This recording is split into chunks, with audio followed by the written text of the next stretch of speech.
Whoa, welcome to Dave TV.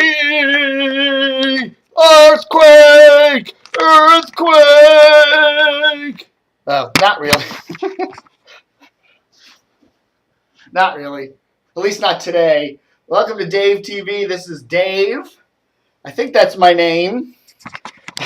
Here on DCRTV.com. How you doing? Um, Gosh, what a crazy day yesterday. I had just finished.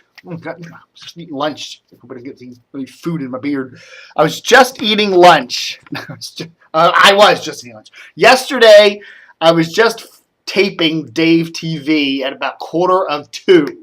Okay, I just finished taping yesterday's episode, and then it was uploading it to YouTube, and literally 5 or 6 minutes after I finished taping it, earthquake!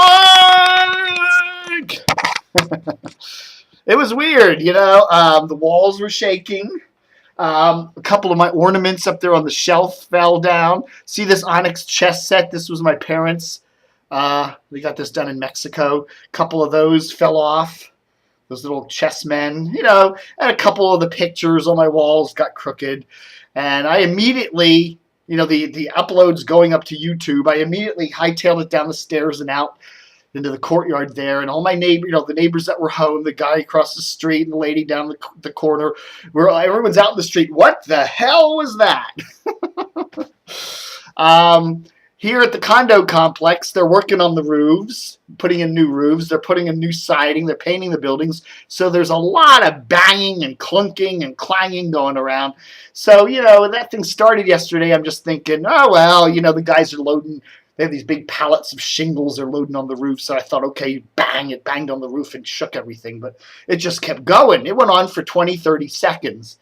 So, some folks were asking, okay, Dave, we know you're great, you're brilliant.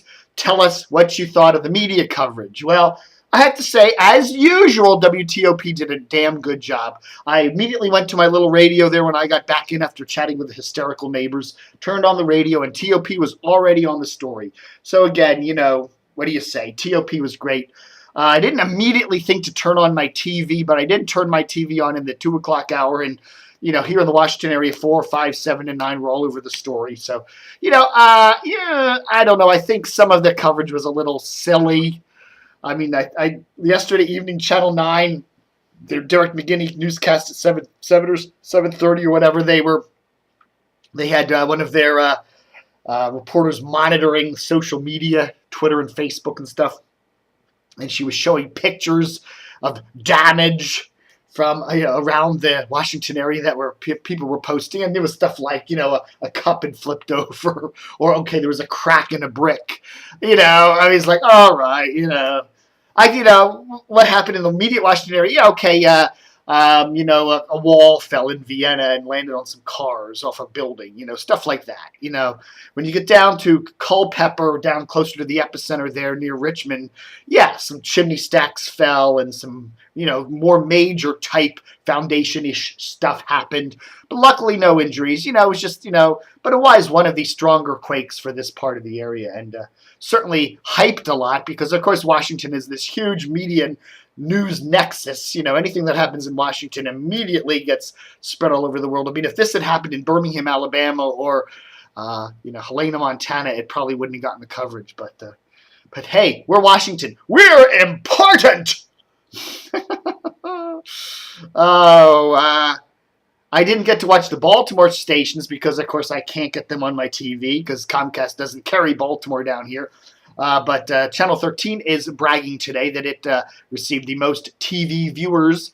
It'll be interesting to see which Washington station starts bragging about that. And it'll be interesting to see the PPM, Portable People Meter radio ratings for this third week of August to see how well WTOP did. I bet we see, they're always far and away the top station in the market.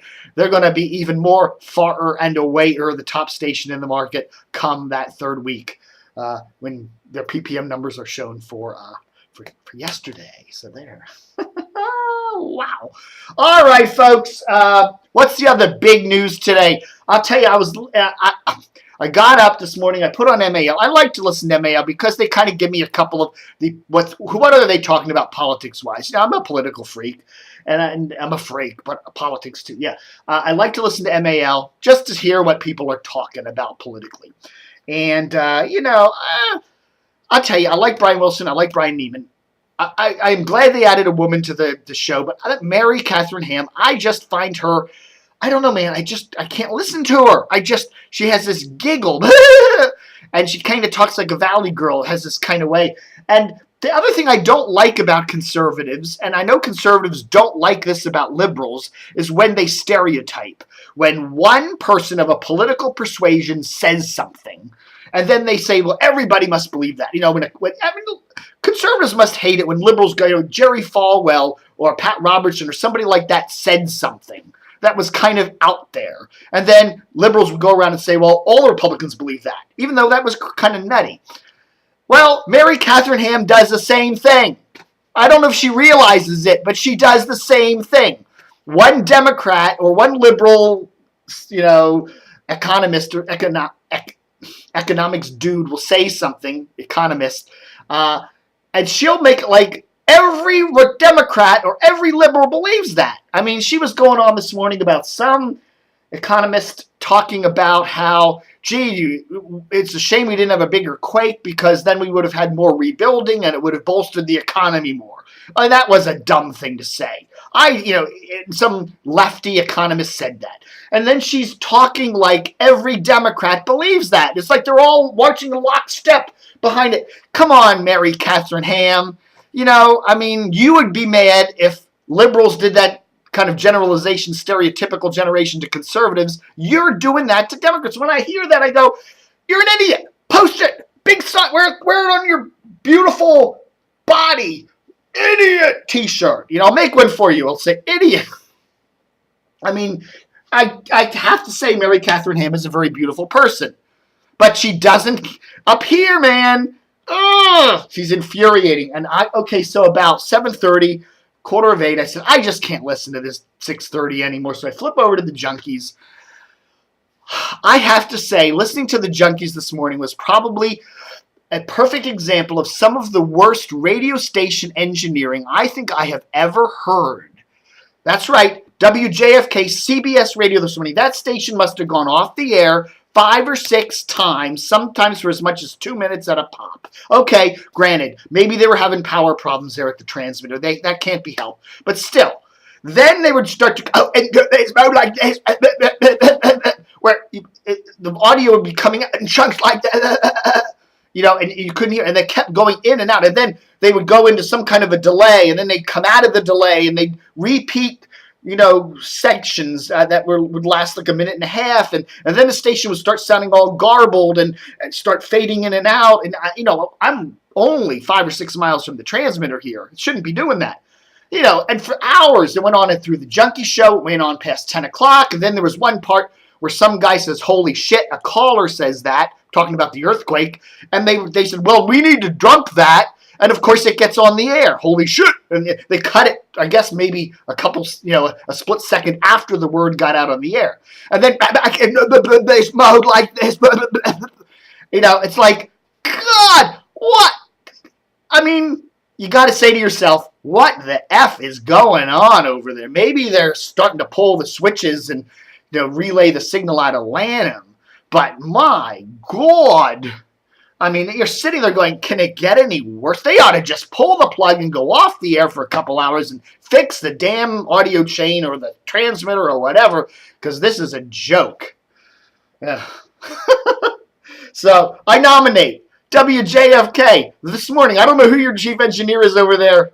What is the name? Wendell, the guy I used to know.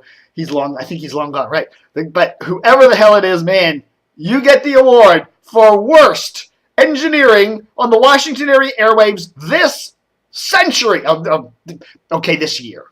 I don't know about the century, but God! And then yesterday's earthquake.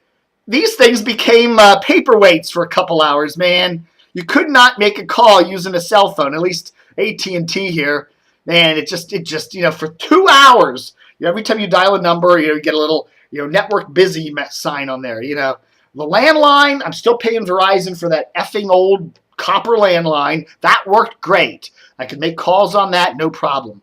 But, these little things, man. The problem is when you get a big storm, when you get a big power outage, these things stop working. And it's obvious because the cell sites go down and the call load goes way up, and they don't have enough capacity to handle the tremendous amount of traffic, during an emergency. But the problem is, what if you were home and something fell on you, a bookcase fell on you from that quake yesterday, and you're laying here and your leg's broken and you're trapped and you got your cell phone and you're trying to call for help and you can't get through because network busy. What do you go, that's the time people need access to 911. They need emergency services and they can't get it. That's something that the goons at the FCC really need to take a look at. That this is a disaster waiting to happen.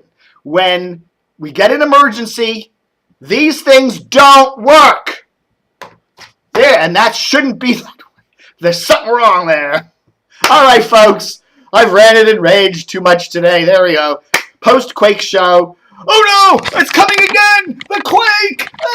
Ah! I'll tell you, man, if I had just taped my Dave TV a few minutes later yesterday, I would have gotten the live quake. Oh, wow. I'll tell you, whatever. Anyhow, thanks for watching Dave TV on the 24th of August, 2011. Have a good one, and don't forget to stay tuned. Cut.